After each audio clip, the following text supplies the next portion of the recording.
नमस्कार दोस्तों, मैं मोहित अवस्थी अपने channel study with Mohit sir में आप सभी लोगों का बहुत-बहुत स्वागत करता हूं। और दोस्तों, एक चैप्टर मैंने फिजिकल क्वांटिटीज और मेजरमेंट 2-3 वीडियो में आपको पढ़ाया और उधर बायोलॉजी में मैंने सेल पढ़ाया। सेल के बाद एक छोटा-सा और चैप्टर है टिश्यू। सेल के बाद एक छोटा-सा और चैप्टर है, उसे क्या कहते हैं? टिश्यू। तो अब हम लोग क्या पढ़ेंगे? टिश्यू पढ़ेंगे, है ना? ऊतक के बारे में एक हेडिंग बना लीजिएगा, ऊतक। क्या हेडिंग बना लेंगे? ऊतक। हेडिंग बना लीजिएगा क्यों?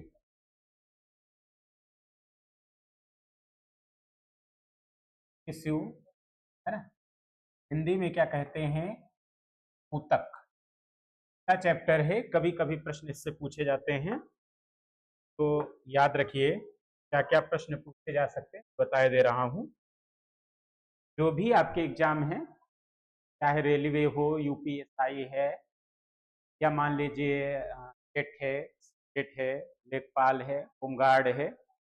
देखिए, जितने भी एग्जाम हैं, सारे एग्जाम में सिर्फ एक लाइन में ये दे दिया जाता है कि जनरल साइंस। तो जनरल साइंस में सारे टॉपिक लगभग लगभग आ जाते हैं। तो टिश्यू क्या है? टिश्यू के बारे में याद रखिएगा, कोशिकाओं के समूह को, कोशिकाओं कोशिकाओं के समूह को कोशिकाओं के समूह को ऊतक कहते हैं। कोशिकाओं के समूह को क्या कहते हैं? ऊतक कहते हैं।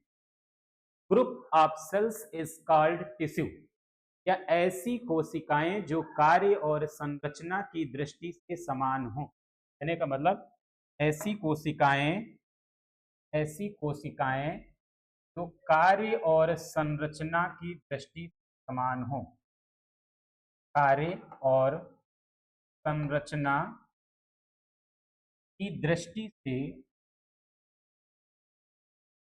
समान हो, उन्हें ही क्या कहते हैं? ऊतक कहते हैं। ऐसी कोशिकाएं जो कार्य और संरचना की दृष्टि से समान हो, ऊतक कहलाते हैं। मतलब अगर मान लीजिए कई कोशिकाएं मिल गई हैं, कई कोशिकाएं मिल गई हैं, तो उन्हीं से किसका निर्माण हो जाता है? ऊतक का निर्माण होता है।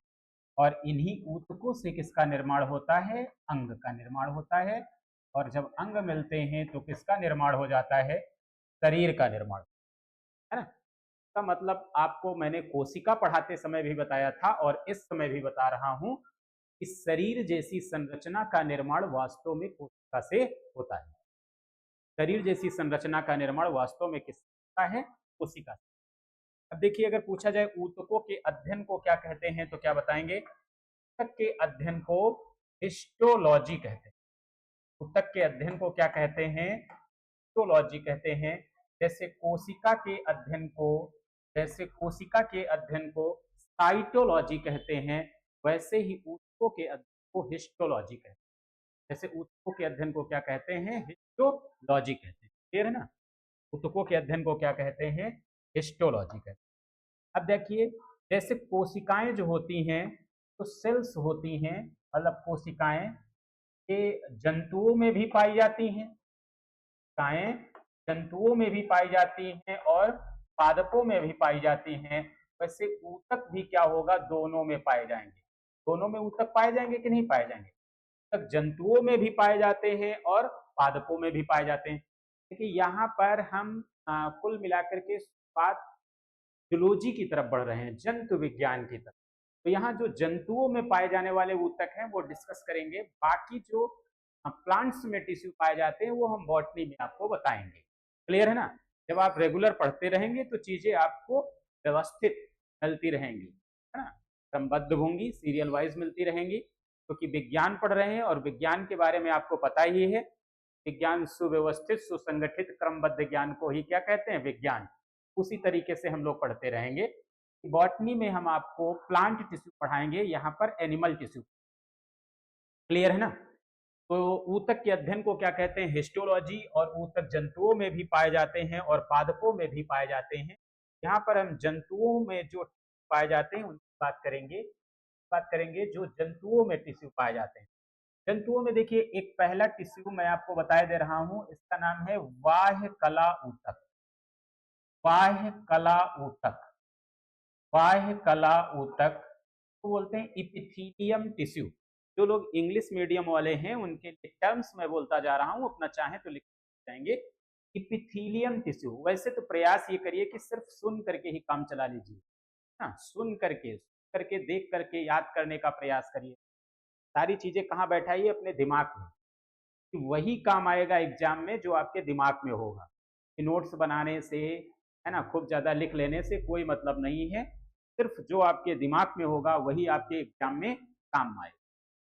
तो इपिथीलियम टिश्यू या बाह्य कला ऊतक, बाह्य कला ऊतक क्या होता है कि अंगों के बाहरी भाग में पाए जाते हैं। कहाँ पाए जाते हैं?